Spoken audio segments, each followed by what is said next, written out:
lahat ng naroroon. Umawit ang sangkatauhan, purihin ang Panginoon.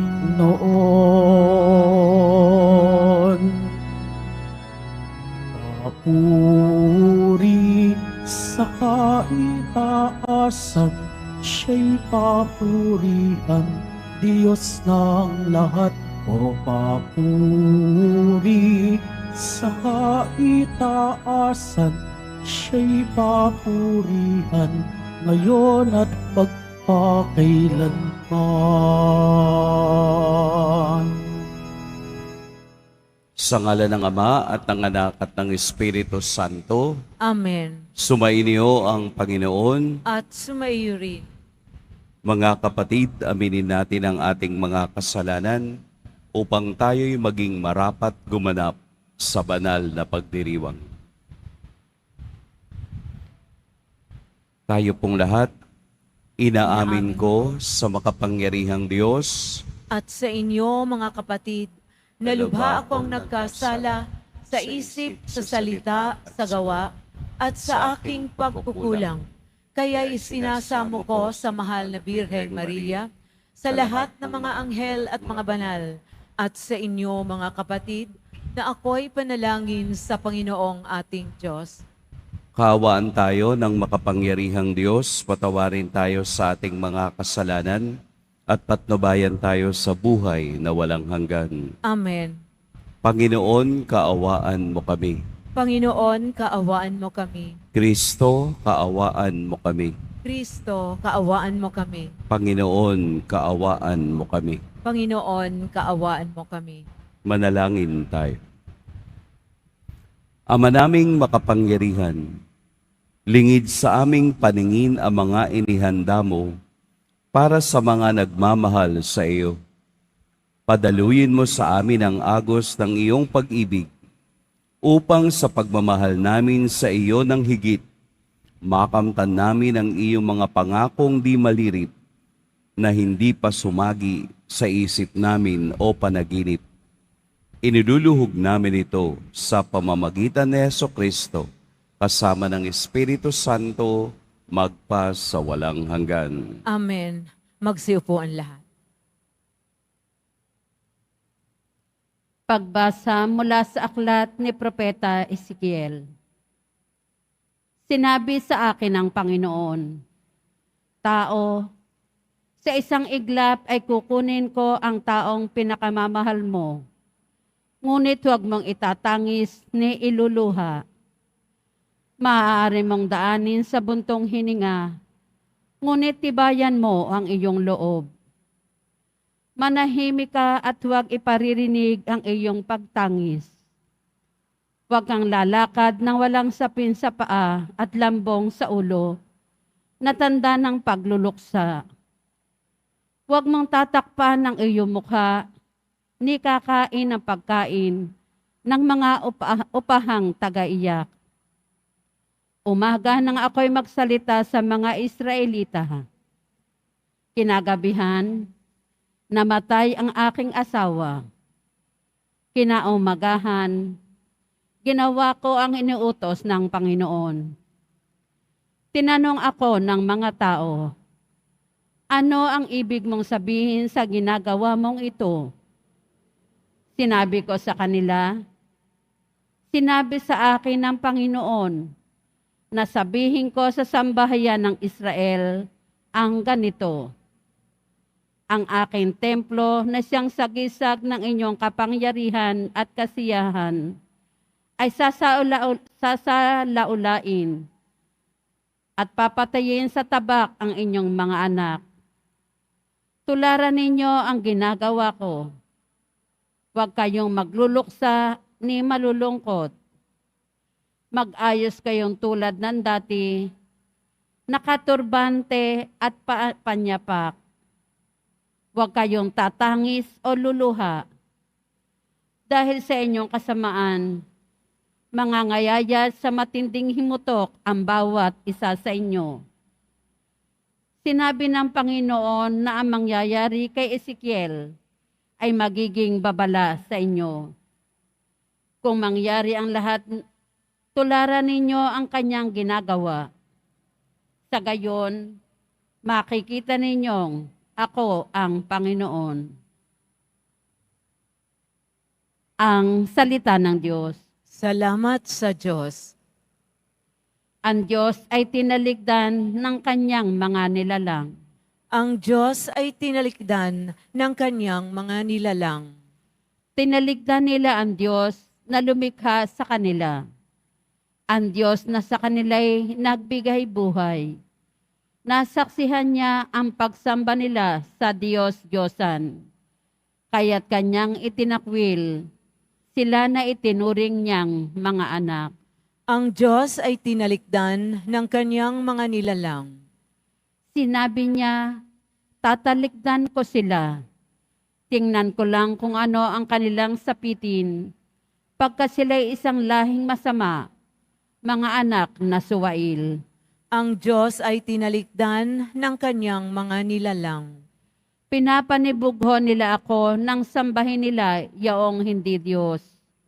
Ginalit nila ako dahil sa kanilang Diyos-Diyosan. Kaya paninibughuin ko rin sila at gagalitin sa pamamagitan ng bansang di kumikilala sa akin. Ang Diyos ay tinalikdan ng kanyang mga nilalang. Tumayo na po ang lahat.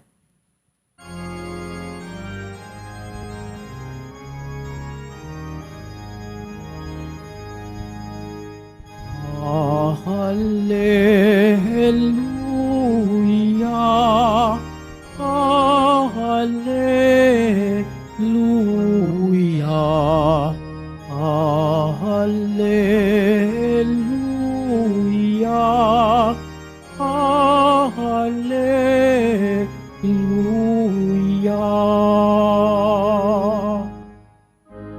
Mapalad ang mga dukha na tanging Diyos na lumikha, ang pag-asa at adhika. Hallelujah, hallelujah, hallelujah, hallelujah.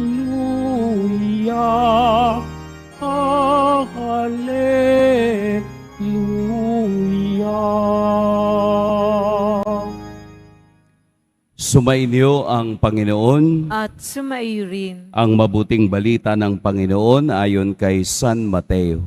Papuri sa iyo, Panginoon.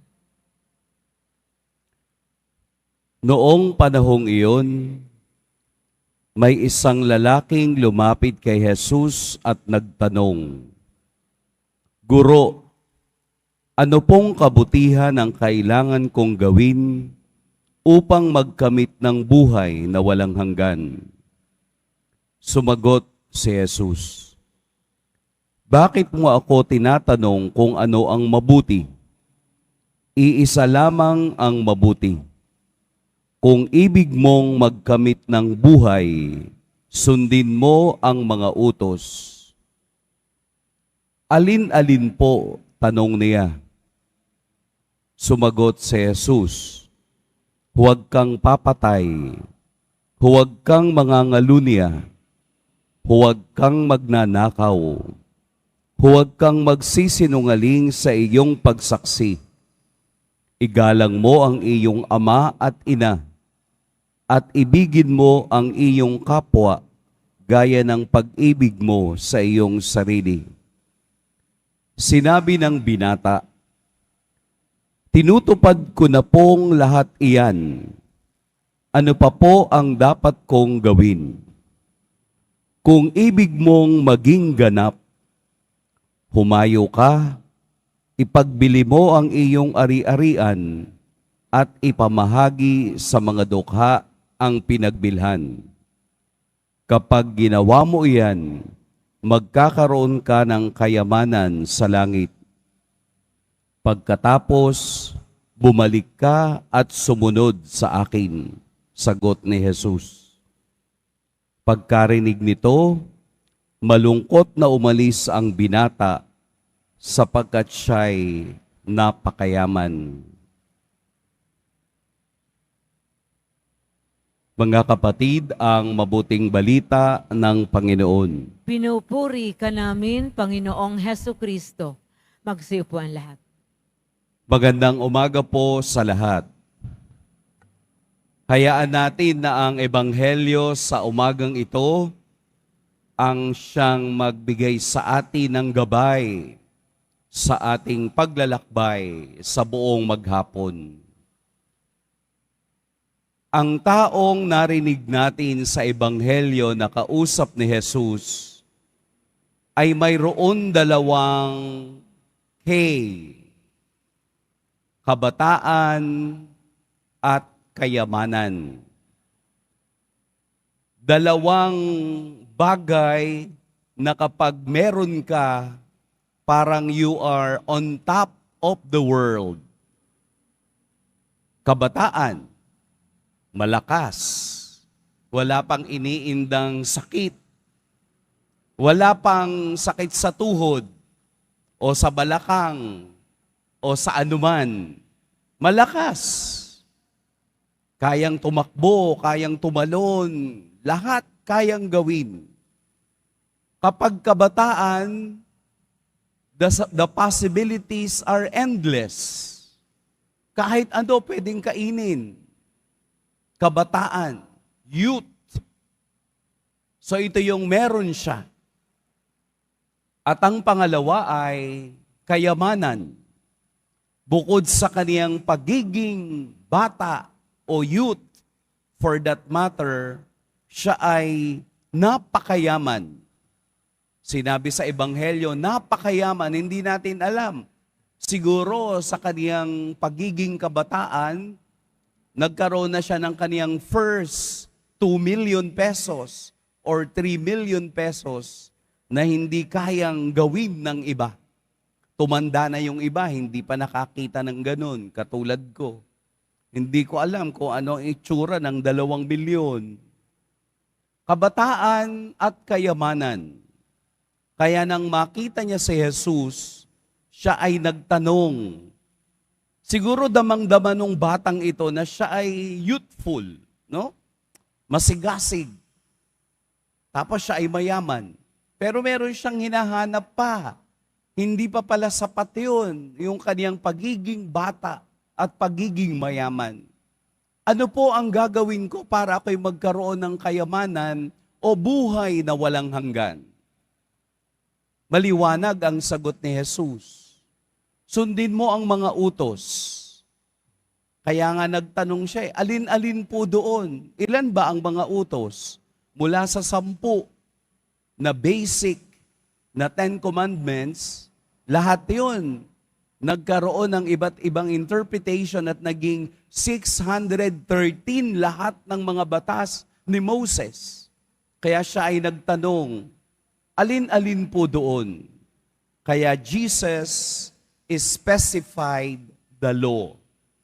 Huwag kang papatay, huwag kang mangangalunya, huwag kang magnanakaw, huwag kang magsisinungaling, igalang mo ang iyong ama at ina, ibigin mo ang iyong kapwa, gaya ng pag-ibig mo sa iyong sarili. Perfect. Tinupad niya ang lahat ng iyon. Ano pa ang kulang? Tinupad niya yung mga sinabing batas ni Jesus, mayroon siyang kabataan at mayroon siyang kayamanan. Ano ang kulang? Ibig sabihin po, hindi kumpleto at hindi makapagdadala sa atin sa pagiging ganap o perfection ang kayamanan, ang pagiging bata at ang simpleng pagtupad sa kautusan ng Diyos. Kahit meron ka nitong 2 bagay na ito, kung wala ka pang 1 K, hindi makukumpleto ang KKK. Ano yung isang K? Ang kaharian ng langit.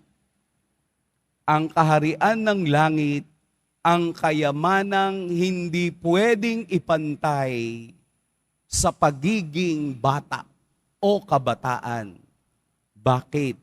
Dahil ang pagiging bata o kabataan o youthfulness ay lilipas sa mahabang panahon.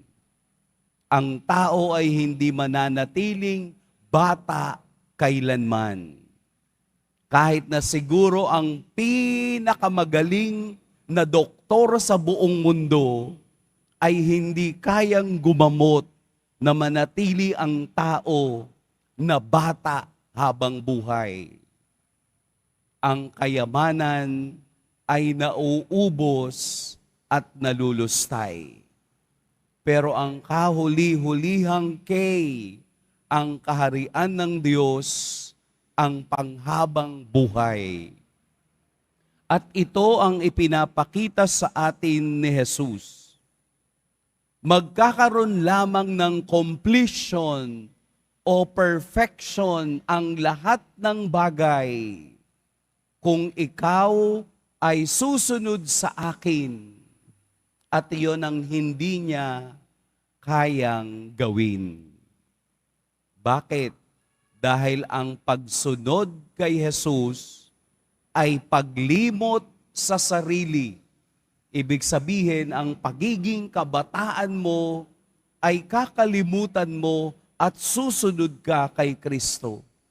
At ang lahat ng nagpapabigat sa iyo, ang kayamanang hila-hila mo, ay hindi mo pwedeng dalhin kapag si Kristo ang iyong susundan. Ibig sabihin, kay Kristo sa Diyos lamang ang ating kalakasan.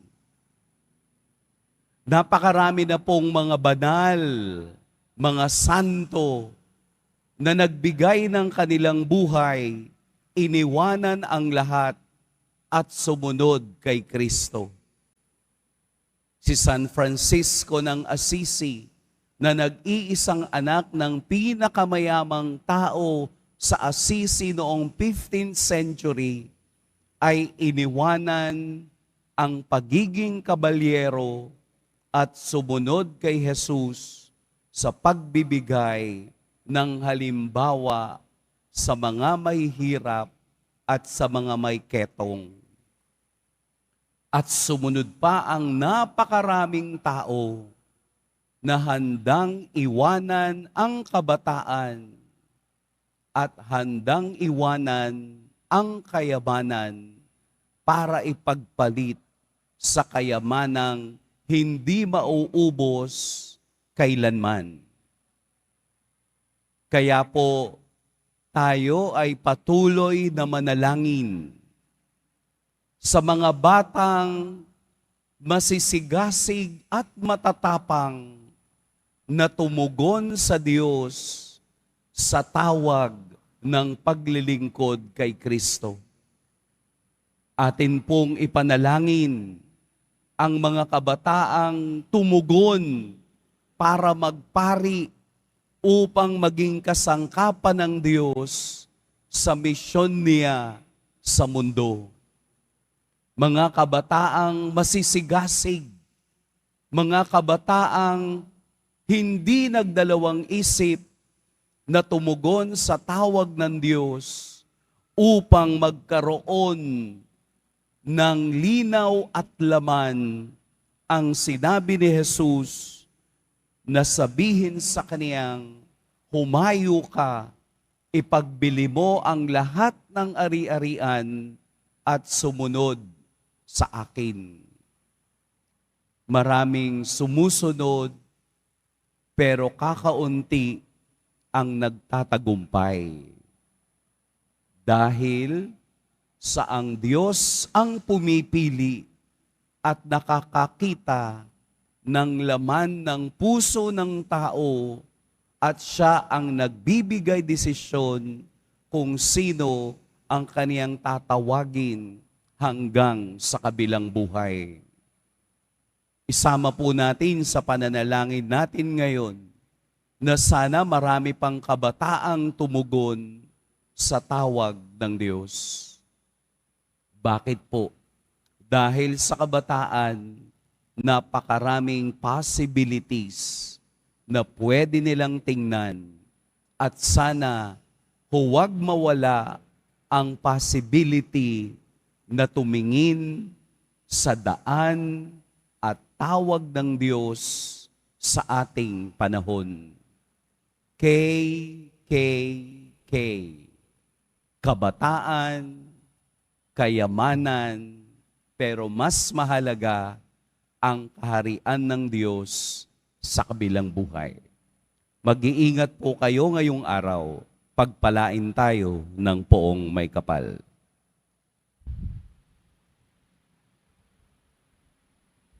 Tumayo po ang lahat. Mga minamahal kong mga kapatid, hinahamon tayo ni Hesukristo na ipagpalit ang mga material na kayamanan ng mundong ito sa kaniyang walang hanggang karunungan. Ang ating mga panalangin naway makatulong sa ating pagpasok sa kaniyang kaharian. Ikaw ang pamana sa amin, O Panginoon. Ikaw ang pamana sa amin, O Panginoon. Ang simbahan, naway mapalaya ang mga lalaki at babae sa epekto ng materialismo at kahangalan. Manalangin tayo. Ikaw ang pamana sa amin, O Panginoon. Ang mga pinuno ng gobyerno, naway huwag isakripisyo ang kanilang prinsipyo sa kapangyarihan, tagumpay, ambisyon at sa halip, isulong nila ang dangal at halaga ng Ebanghelyo. Manalangin tayo. Ikaw ang pamana sa amin, O Panginoon. Ang mga magulang at mga guro, naway hamuni ng mga kabataan na mamuhay sa mga bagay na tunay na makahulugan. Manalangin tayo. Ikaw ang pamana sa amin, O Panginoon. Ang mga Kristiyanong labis ang ari-arian at likas na yaman, naway matutong magbahagi ng kanilang yaman at talento sa mga dukha at kapuspalad. Manalangin tayo. Ikaw ang pamana sa amin, O Panginoon. Ang ating mga mahal na yumao, naway mapuno ng yaman ng kaharian ng Diyos. Manalangin tayo. Ikaw ang pamana sa amin, O Panginoon. Ama naming Diyos, biyayaan mo kami ng katapangan, kasiyahan, pananalig at karangalan. Gawin mo kaming matalino sa karunungan ni Jesus. Siya na nabubuhay at naghahari, kasama mo at ng Espiritu Santo, magpa sa walang hanggan. Amen. Magsiupo ang lahat.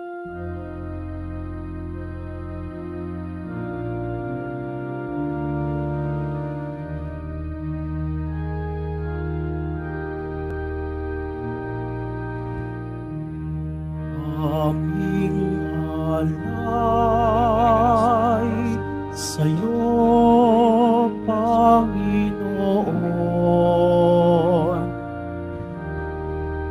Ang tinapay at alak na iyong kaloob upang sitain ang iyong buhay na inialay nang tayo'y magdiwang bilang isang sambayanan.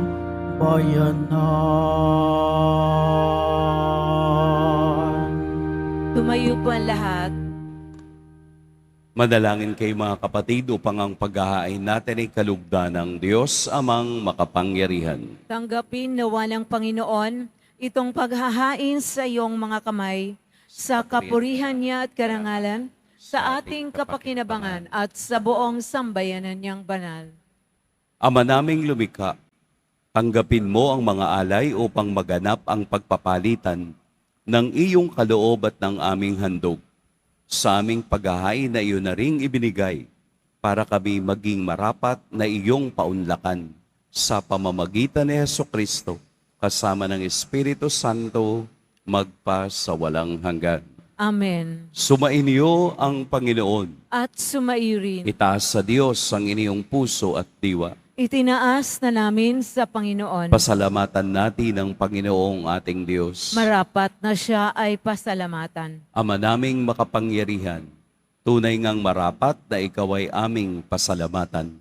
Pinagbibigyan mong ito'y aming maihayag, kahit na ito'y walang anumang maidaragdag, sa kadakilaang sa iyo ay likas. Sa pagpupuri nami ang nakikinabang, ay kami rin iyong pinakikiharapan sa pamamagitan ng iyong anak na minamahal. Kaya kaisa na mga anghel na nagsisiawit ng papuri sa iyo, nang walang humpay sa kalangitan, kami nagbubunyi sa iyong kadakilaan. Santo, Santo, Santo, Panginoong Diyos ng mga hukbo, napupuno ang langit at lupa ng kadakilaan mo, o sana sa kaitaasan. Pinagpala ang naparirito sa ngalan ng Panginoon, o sana sa kaitaasan. Lumuhod po tayo. Ama naming banal, ikaw ang bukal ng tanang kabanalan. Kaya't sa pamamagitan ng iyong Espiritu, gawin mong banal ang kaloob na ito upang para sa amin maging katawan at dugo ng aming Panginoong Hesukristo. Bago niya pinagtiis ang kusang loob na maging handog, hinawakan niya ang tinapay, pinasalamatan kaniya, pinaghati-hati niya yon, iniabot sa kaniyang mga alagad at sinabi, "Tanggapin ninyong lahat ito at kanin, ito ang aking katawan na ihahandog para sa inyo."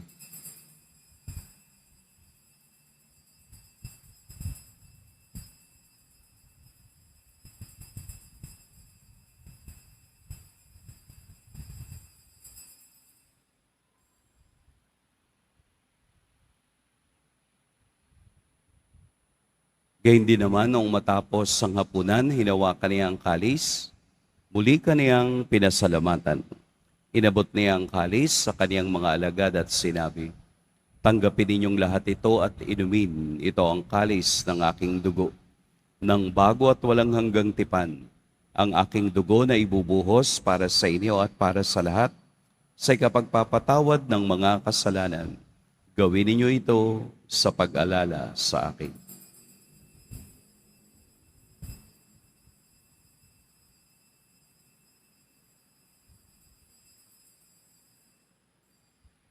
Tumayo po ang lahat.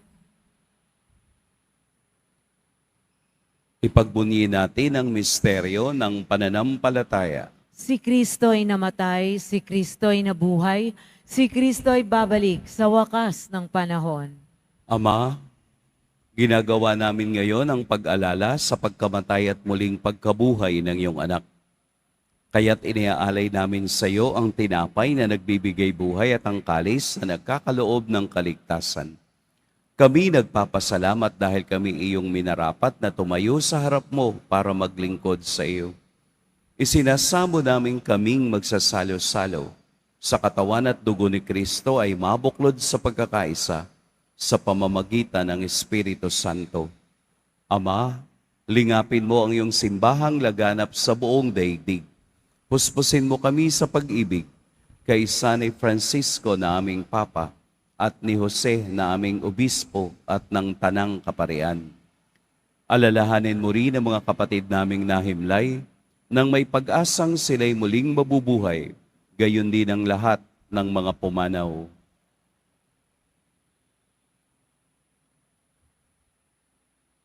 Kahawaan mo sila at patuloyin sa iyong kaliwanagan. Kaawaan mo at pagindapating kaming lahat na makasalo sa iyong buhay na walang wakas. Kaisa ng mahal na Birheng Maria na ina ng Diyos, ng kabiyak ng puso niyang si San Jose, kaisa ng mga apostol ni San Juan Bautista, at ng lahat ng mga banal na namuhay dito sa daigdig ng kalugod-lugod sa iyo, maipagdiwang nawa namin ang pagpupuri sa ikararangal mo sa pamamagitan ng iyong anak na aming Panginoong Hesukristo. Sa pamamagitan ni Kristo, kasama niya at sa Kanya, ang lahat ng parangal at papuri sa iyo, Diyos, Amang makapangyarihan, kasama ng Espiritu Santo, magpa sa walang hanggan. Amen. Sa tagubilin ng nakagagaling na utos at sa turo ni Jesus na Panginoon natin at Diyos, ipahayag natin ng lakas loob. Ama namin, sumasalangit ka. Sambahin ang ngalan mo, mapasa amin ang kaharian mo, sundin ang loob mo dito sa lupa para ng sa langit. Bigyan mo po kami ng aming kakanin sa araw-araw at patawarin mo kami sa aming mga sala para ng pagpapatawad namin sa nagkakasala sa amin at huwag mo kaming ipahintulot sa tukso at iadya mo kami sa lahat ng masama. Hinihiling namin kami iadya sa lahat ng masama. Pagkalooban ng kapayapaan araw-araw, iligtas sa kasalanan at ilayo sa lahat ng kapahamakan. Samantalang aming pinananabikan ang dakilang araw ng pagpapahayag ng tagapagligtas naming si Heso Kristo. Sapagkat iyo ang kaharian at ang kapangyarihan at ang kapurihan magpakailanman. Amen. Panginoong Jesucristo, sinabi mo sa iyong mga apostol, kapayapaan ang iniiwan ko sa inyo, ang aking kapayapaan ang ibinibigay ko sa inyo. Tunghayan mo ang aming pananampalataya at huwag ang aming pagkakasala. Pagkalooban mo kami ng kapayapaan at pagkakaisa ayon sa iyong kalooban, kasama ng Espiritu Santo, magpa sa walang hanggan. Amen. Ang kapayapaan ng Panginoon naway laging sumainiyong lahat. At sumaiyo rin. Magbigayan kayo ng kapayapaan sa isa't isa. Kordero ng Diyos na nag-aalis ng mga kasalanan ng sanlibutan, maawa ka sa amin. Kordero ng Diyos na nag-aalis ng mga kasalanan ng sanlibutan, maawa ka sa amin. Kordero ng Diyos na nag-aalis ng mga kasalanan ng sanlibutan, ipagkaloob mo sa amin ang kapayapaan. Lumuhod po tayo. Narito si Jesus ang ating tunay na kayamanan. Ito ang kordero ng Diyos. Ito ang nag-aalis sa mga kasalanan ng sanlibutan. Mapapalad ang inaanyayahan sa kaniyang piging. Panginoon, hindi ako karapat-dapat na magpatuloy sa iyo, ngunit sa isang salita mo lamang ay gagaling na ako. With the body and blood.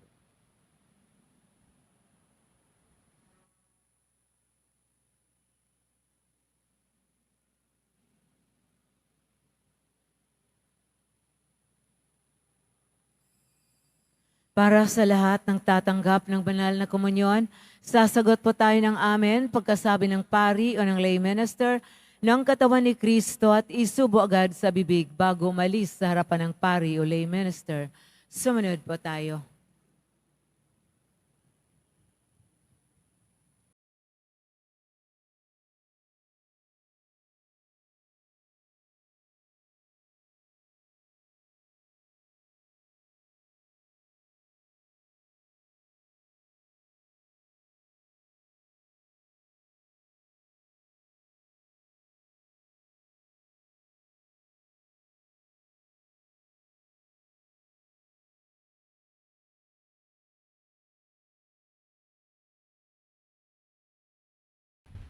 Ama naming mapagmahal, sa banal na pakikinabang si Kristo ay aming pinagsaluhan. Hinihiling namin kami maging katulad niya sa langit, pakundangan sa kaniyang pagiging aming kaparis, bilang tagapamagitan, kasama ng Espiritu Santo, magpa sa walang hanggan. Amen.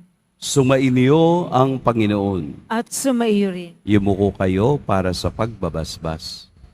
Mahal na poong Jesus Nazareno, inihayag mo sa pamamagitan ng krus ang walang maliw na pag-ibig ng Diyos sa sangkatauhan. Pakinggan mo po ang kahilingan ng iyong angkan na nagsusumamo sa iyo. Makamtan nawa nila ang iyong katugunan at tanggapin ang kasagutan na may utang na loob na tinatanaw. Basbasan din po ninyo ang mga daladala nilang mga imahen at dasalan Sa pamamagitan ng bendisyon na ito, naway maalala nila ang mga pangako nila noon sa biniyag, na ikaw ang kanilang iibigin at paglilingkuran bilang Panginoon, magpa sa walang hanggan. Amen. At pagpalain kayo ng makapangyarihan at mapagmahal na Diyos, ang Ama at Anak at Espiritu Santo. Amen. Tapos na ang ating pagdiriwang, humayo kayong taglayang kapayapaan ng Poong Jesus Nazareno. Salamat sa Diyos.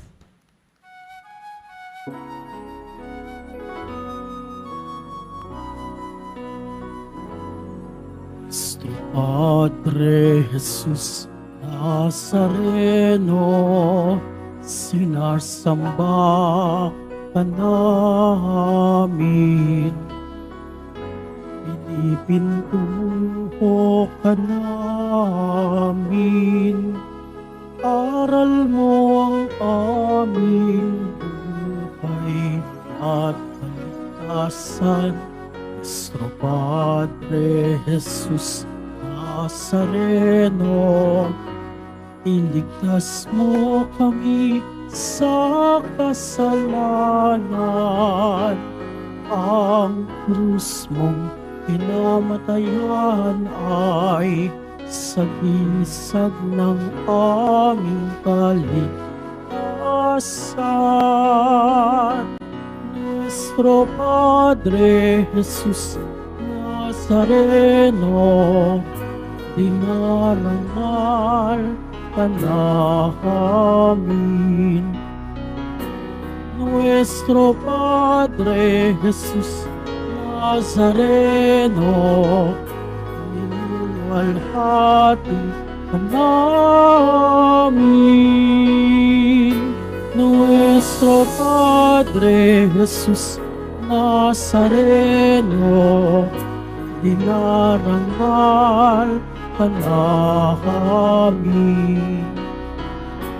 Nuestro Padre Jesus Nazareno, niluwalhati ka namin.